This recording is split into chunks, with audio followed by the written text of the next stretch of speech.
Hola, buenos días a todos los que me escuchan desde Latinoamérica. Buenas tardes a los que están como yo de este lado del océano. Ante todo, espero que os encontréis todos muy bien. Quiero agradecer a quienes hacen posible esta edición del Travel and Mice Business Forum especial y diferente, pero estoy segura de que tan productiva y tan útil como la del año pasado. Quiero hacer una especial mención a Nelson y Yanira por permitirme no solamente volver a participar este año, sino además abrir las ponencias que va a haber en estos 2 días. Así que muchísimas gracias de corazón. Voy a empezar presentándoos un poquito Grupo.mais para quien no conoce la empresa. Somos una editorial basada en España, Argentina y México y nos dedicamos a crear contenidos destinados a los profesionales del maíz hispanohablante. Lo hacemos a través de varios soportes. Nuestro soporte más conocido, con el que empezamos hace 6 años, es la revista Punto Mais, una revista que tiene versión digital y papel con el mismo contenido, una web de noticias que se actualiza cada día y un desarrollo importante de redes sociales. Bueno, la revista, me gustaría precisar que se edita cada 2 meses y al final de esta presentación tendrán mi correo y todo aquel que quiera recibirla, será todo un placer regalarles la suscripción a quienes no lo reciban todavía. Bueno, con Punto Mais nosotros nos dirigimos tanto a quienes en las empresas contratan y deciden sobre las convenciones, los viajes de incentivo y los eventos, como a las agencias especializadas en la organización de los mismos. Esto en España y Latinoamérica. También tenemos otro soporte que hemos hecho desde hace 3 años únicamente para las agencias de viajes, que es Punto DMC. Hoy por hoy el único directorio en el mercado que reúne a todas las agencias del mundo que trabajan y reciben en español. Es decir, hemos intentado crear una herramienta que tiene versión tanto papel como online, en la que si alguien necesita organizar un lanzamiento de producto en Singapur, pues sabe quiénes son los DMCs con los que puede trabajar en español. Lo mismo si quiere organizar un viaje de incentivo en Canadá. Bueno, pues presentados por continentes y países, reunimos a todas las agencias y precisamente este año por temas de COVID tuvimos que posponer el lanzamiento que estaba previsto en el mes de mayo al mes de diciembre. Si hay algún DMC escuchando, que sepa que es completamente gratuito aparecer en esta guía, siempre y cuando esté especializado en maíz y negocie y reciba en español. Sería un placer también, si se pone en contacto conmigo, incluirle. Tenemos una tercera cabecera, un tercer soporte que llamamos Informes, que editamos una vez al año y en el que nos dedicamos a analizar de manera lo más profunda que podemos un aspecto relevante para la industria maíz. Lo dedicamos hace 3 años a generar las primeras estadísticas de la industria maíz. Le preguntamos a empresas y agencias cuánto pensaban gastar, qué tipo de operaciones pensaban hacer, dónde.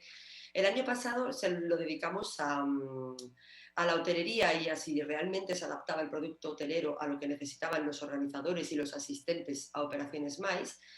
Y este año, si me permite un inciso, les explico el por qué y sobre qué trata, porque quería cerrar la presentación del Grupo.mais con nuestra última línea de negocio, que son los webinars MAIS, en los que ofrecemos a las diferentes marcas dirigirse a nuestros lectores de manera virtual para ofrecer sus servicios. Bueno, pues volviendo a Informes, la edición 2020, habíamos pensado dedicarlo, lo habíamos decidido el año pasado, dedicarla a la gestión de crisis, casos de éxito.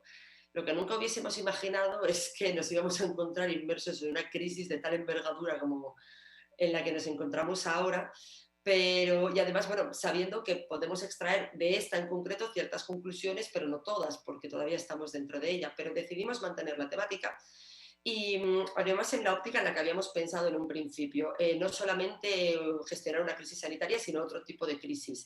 Entonces, lo que voy a hacer hoy es hacerles un adelanto de lo que va a ser el contenido de este informes, que presentaremos completamente en la primera semana de diciembre, pero que es un placer avanzar las principales conclusiones a los asistentes a este Travel and Mice Business Forum. Entonces, les voy a explicar las conclusiones a las que llegamos con 3 tipos de crisis.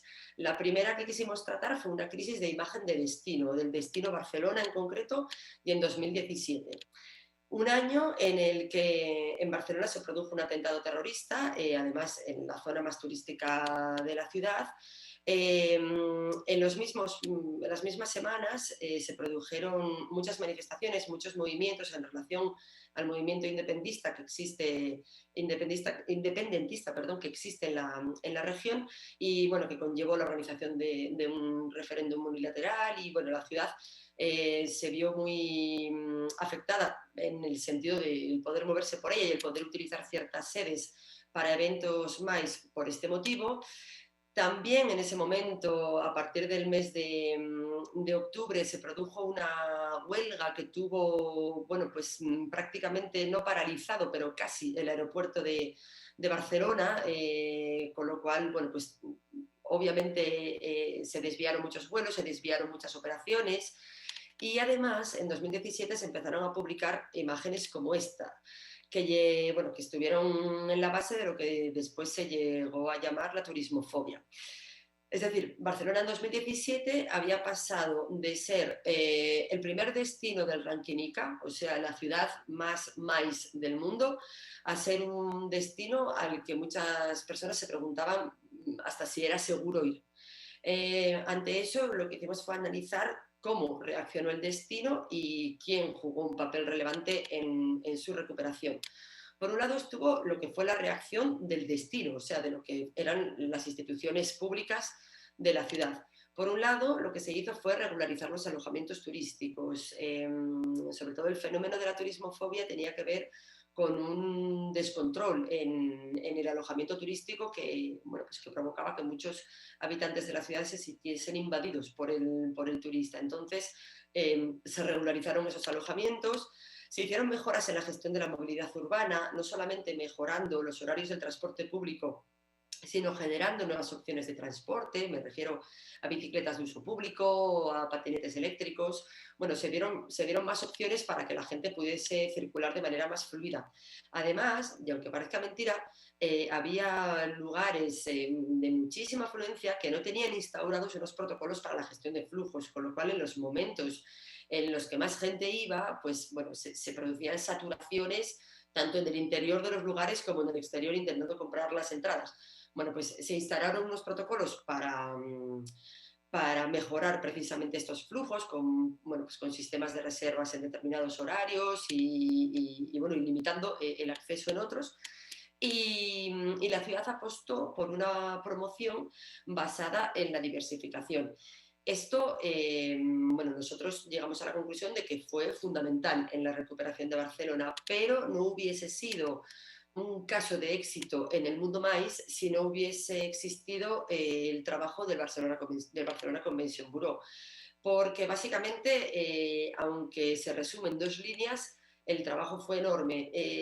Se convirtió en portavoz de todas las acciones que había realizado el ayuntamiento de cara al sector maíz. Esto, que como digo, se resume en una línea, pues quiso decir informar a todos aquellos que tenían operaciones previstas o la intención de hacer congresos, convenciones, viajes de incentivo, eventos en Barcelona, bueno, pues hacer toda una labor de información, de garantizarles una seguridad, una tranquilidad a la hora de hacer sus eventos, y además tuvieron la amplitud de miras de culminar una fusión que se había empezado poquito antes entre el Barcelona Provincia Convention Bureau y el Barcelona Ciudad Convention Bureau. ¿Esto qué supuso? Pues supuso ampliar muchísimo el abanico de posibilidades que se le ofrecía a los organizadores, no solamente aquellos que ya habían utilizado la ciudad y que podían acceder a nuevos espacios, no solamente en los alrededores de la ciudad, en Barcelona mismo, sino también a todos aquellos que, bueno, pues un poco asustados por esta masificación que podía haber en determinados lugares de Barcelona, pues pudieron optar por el destino, sorprendiendo además a sus delegados utilizando espacios novedosos. Por eso, bueno, la conclusión a la que nosotros llegamos es que Tras una crisis de imagen como esta, Barcelona, que como les decía al principio, ocupaba el ranking 1 el puesto 1 en el ranking ICA, en 2017 pues se mantuvo en el top 5, de hecho, bueno, ocupando el cuarto puesto tanto en 2018 como en 2019 y además, bueno, compitiendo muy de igual a igual con sus destinos competidores. Pasamos a otro tipo de crisis, una crisis político-social como la que ocurrió en Santiago de Chile en 2019. Nos despertamos un 30 de octubre con la noticia de que Chile renunciaba a celebrar la Cumbre del Clima organizada por la ONU por los conflictos que había en ese momento en la ciudad y los movimientos sociales que había en la capital. Al día siguiente, la ONU, que estaba detrás de la organización de este evento, confirmó que Madrid sería la sede de la COP25 y que la COP25 tendría lugar del 2 al 13 de diciembre, es decir, un mes después. Lo que era un evento de una envergadura impresionante que iba a tener lugar en Chile, pues se iba a celebrar en Madrid un mes más tarde. Hay una anécdota que circula por Madrid, confirmada por el director de IFEMA, el recinto que ha acogido la mayor parte de los eventos.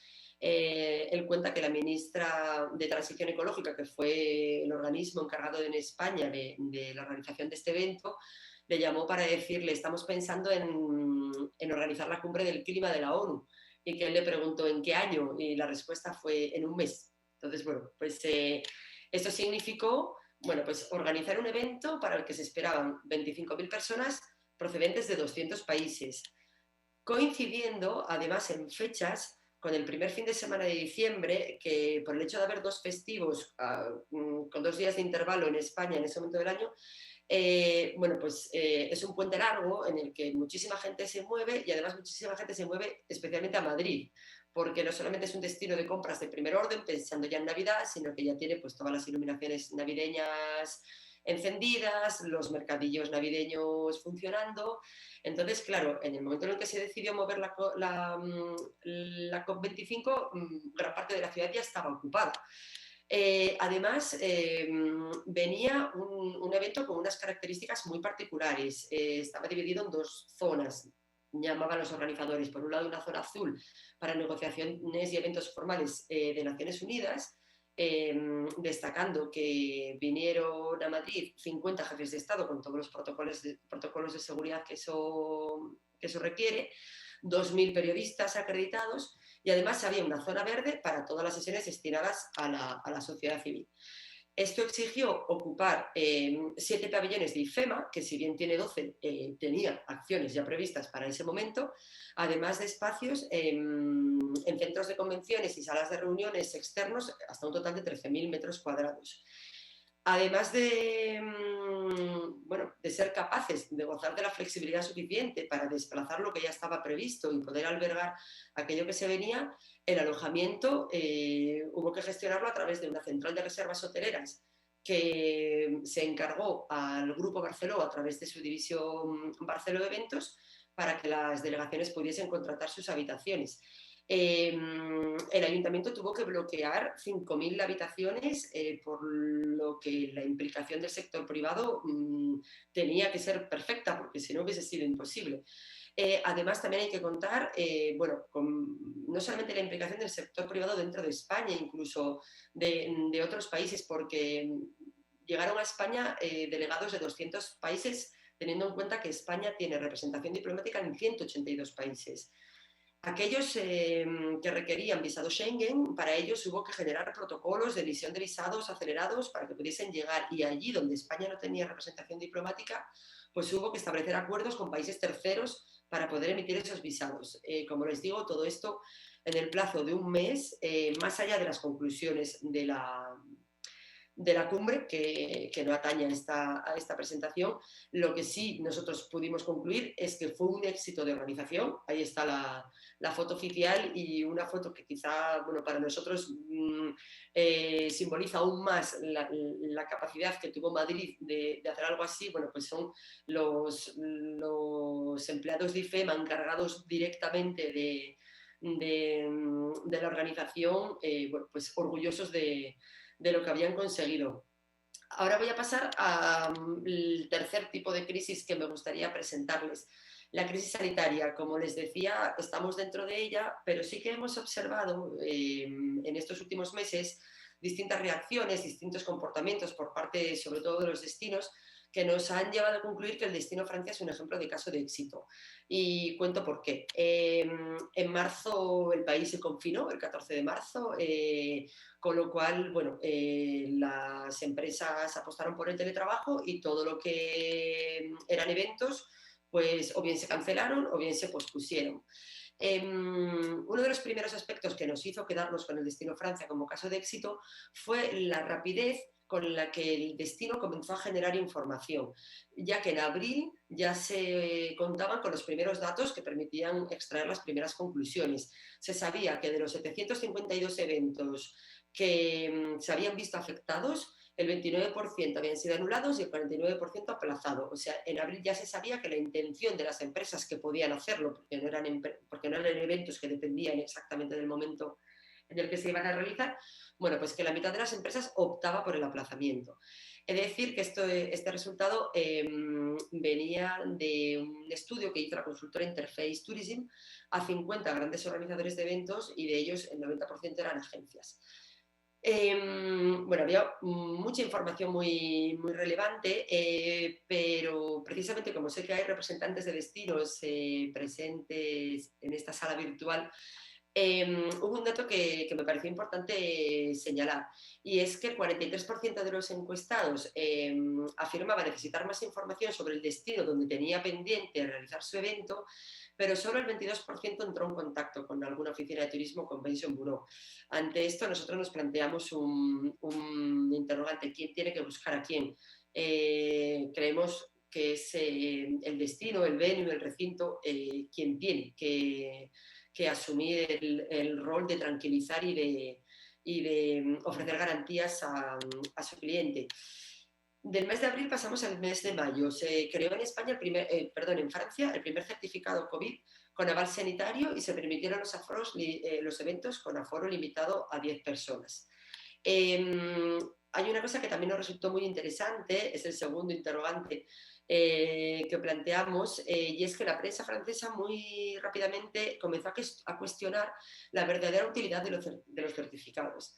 Porque si bien es cierto que pueden ser útiles, eso no es algo que yo vengo a cuestionar, si no tienen una homologación a nivel internacional, de poco le pueden servir a muchas empresas. Entonces, ¿cuáles fueron las conclusiones que se extrajeron en base a esto? Más allá de contar o no con un certificado, lo que sí servía son los certificados que tenían detrás bueno, pues a un organismo reconocido internacionalmente, que garantizaba que todas las premisas con respecto a la limpieza y la higiene se respetaban. Entonces, que era una seguridad, pero no una exención de riesgo de contagio, porque eso no se podía garantizar de ninguna manera. De ahí el cuestionamiento de los COVID-free.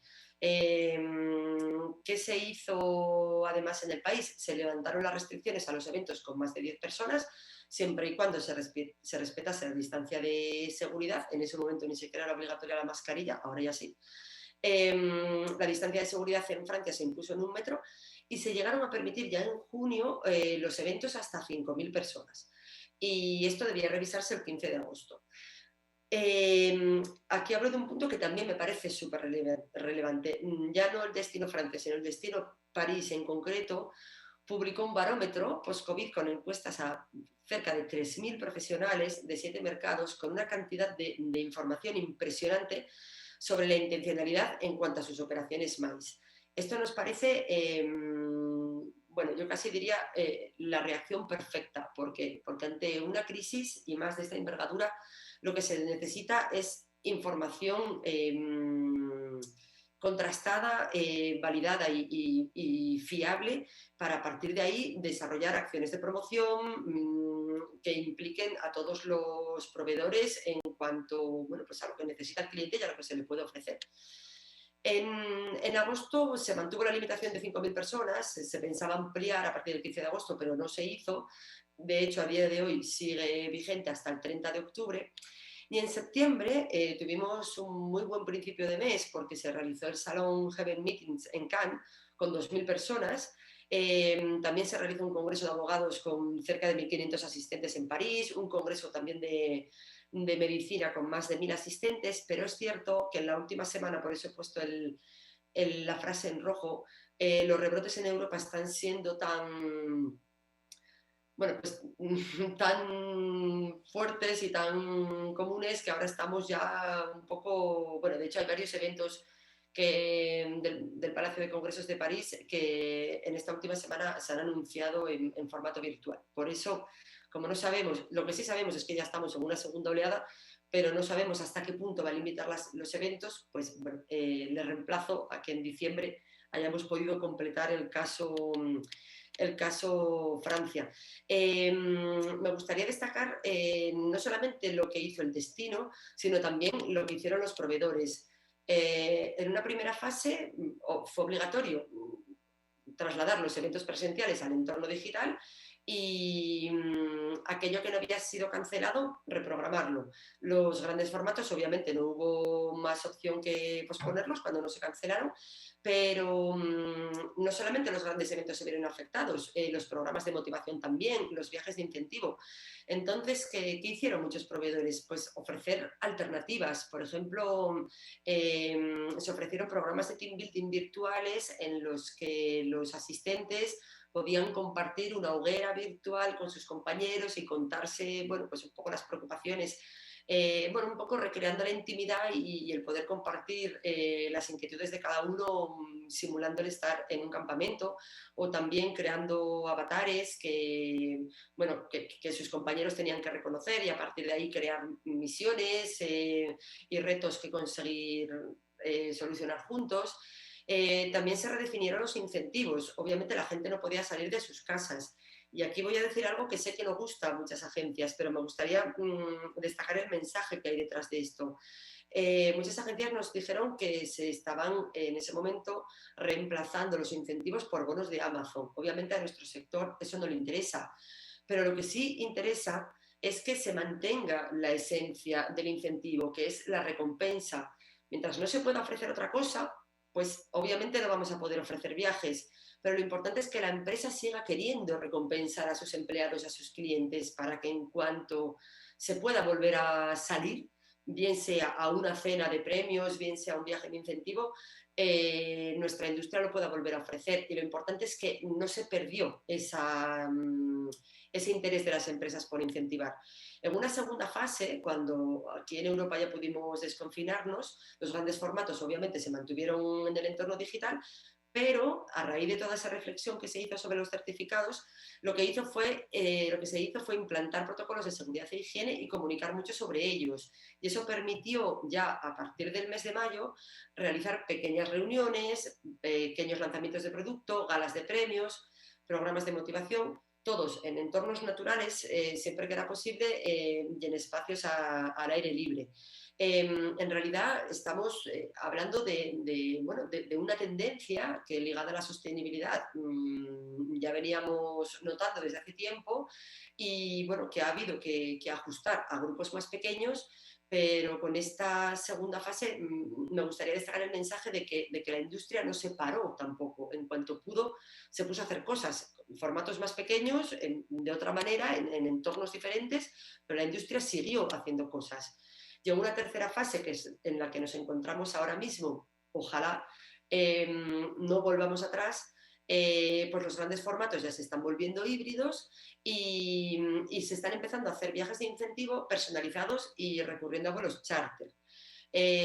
Con personalizados me refiero, algunas agencias nos contaron que, por ejemplo, en lugar de ofrecer incentivos para 100 personas, pues ofrecen 10 incentivos de 10 personas, segmentando pues a lo mejor a la gente más dinámica ofreciéndole un tipo de incentivo, a la gente de cierta edad o de otros intereses otro tipo de incentivo. Bueno, es más trabajo para la agencia, obviamente, pero es una manera de seguir ofreciéndole soluciones a la industria, porque al final de lo que se trata es de demostrarle, de demostrar que el maíz no se ha parado porque si bien el maíz depende mucho de lo presencial, yo diría, de hecho es algo que he venido repitiendo en estos meses, la presencia es muy importante para el maíz, pero no es la esencia. La esencia del maíz es ofrecer a las empresas comunicar sobre sus productos, ofrecer a las sociedades y también a las empresas formar a sus equipos, compartir conocimiento, generar negocio. Es ofrecer a todo aquel que tiene representantes, clientes, motivación, recompensas. Eso es en lo que se fundamenta el maíz y que sigue estando ahí y que tenemos que adaptar a la situación en la que ahora nos encontramos. Y ya concluyo pues, con los 4 puntos esenciales que para nosotros exige la superación de una crisis. Capacidad de reacción. Para ello hay que localizar las debilidades que cada uno tiene ante la situación de crisis y a partir de ahí ser capaz de diversificar producto, y si no somos capaces de hacerlo por nosotros mismos, pues generar sinergias con quien sepa hacerlo, porque no todos podemos hacer de todo. Flexibilidad es una palabra fundamental, más que una palabra, yo diría una cualidad fundamental en estos tiempos. Empatía, porque al final estamos hablando de una industria formada por personas. Información de calidad para una mejor promoción, porque al final, bueno, pues hay que recordar quién está ahí, pero no solamente se trata de lanzar publicidad sin sentido, sino de comunicar sobre una base sólida y fiable, conociendo qué necesita el cliente. Y por último, algo que repetimos constantemente, pero que no podía dejar de recordar, que es la unión de esfuerzos entre los sectores público y privado. Les agradezco mucho su atención. Aquí tienen mis datos. Aquellos que no nos conozcan, por favor, no dejen de escribirme para poder regalarles la suscripción a la revista y les invito a seguirnos en nuestras redes con lo que tienen aquí. Muchísimas gracias.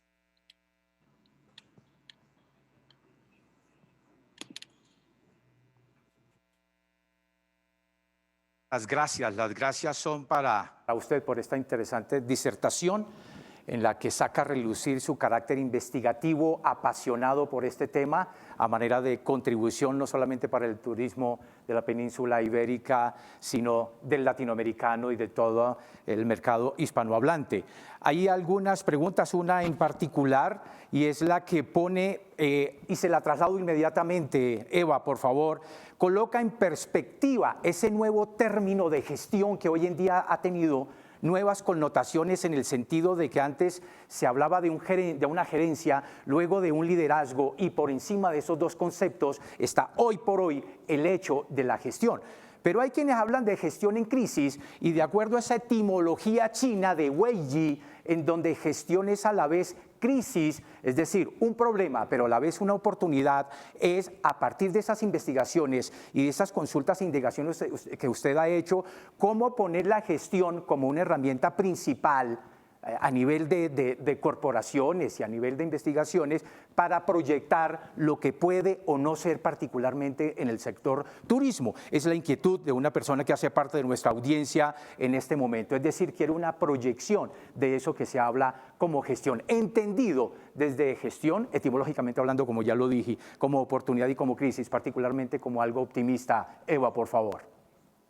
Bueno, yo creo que la proyección, bueno, en los 3 casos que expuse, creo que, bueno, por lo menos es lo que intenté transmitir, cómo se proyecta en concreto esa gestión y intentando aterrizarlo un poquito más en lo que puede ser la crisis en la que se puede encontrar hoy en día pues una agencia organizadora de convenciones o viajes de incentivo. Se trata sobre todo, yo diría, en un primer momento, implicar al propio equipo, cuidar al propio equipo para que no se desmotive, porque obviamente estamos en una situación muy difícil para todo el mundo, incluso ya no solamente a nivel de empresa, también a nivel de empleados, obviamente. A partir de ahí hay que establecer un contacto, yo diría casi continuo con el cliente para dejarle bien claro que sus necesidades no van a dejar de ser satisfechas y que si ese cliente necesita formar, comunicar, generar negocio, estimular, sea lo que sea, la industria maíz va a poder aportárselo. Quizá no con algo que nosotros tengamos en concreto. Por ejemplo, si somos una agencia que se ha dedicado siempre a organizar eventos presenciales, pues hay que entrar en sinergias con alguien que sabe hacer eventos digitales y entre nosotros establecer ese contacto de tal manera que al cliente le resulte fácil conseguir su objetivo. O sea, pienso que la proyección se resume en tener muy claro qué quiere el cliente y ofrecérselo dentro de las limitaciones que tenemos. Obviamente, si no podemos viajar o si no podemos meter a 100 personas en la misma sala, darle alternativas, darle siempre alternativas. Quizá la única que en este momento es realmente difícil de salvar es la de los viajes de incentivo, porque bueno, hay fronteras que no se pueden traspasar. Pues a partir de ahí desarrollar también la imaginación, y si en este momento no te podemos hacer viajar a este sitio, pero vamos a incentivar a tus clientes o a tus trabajadores o a tus mejores comerciales o a tus representantes de este modo, porque lo más importante es mantener eso. Después ya nos dedicaremos a los viajes mientras podamos. No sé si con esto estoy respondiendo a la pregunta. Pues está colocada en perspectiva como lo sugiere nuestra audiencia. Eva, dado que el tiempo vuela y en cumplimiento estricto de nuestra agenda prolífica, vamos a dar en este momento las gracias desde Colombia. Un abrazo, un buen viento, una buena mar para ti allá en España.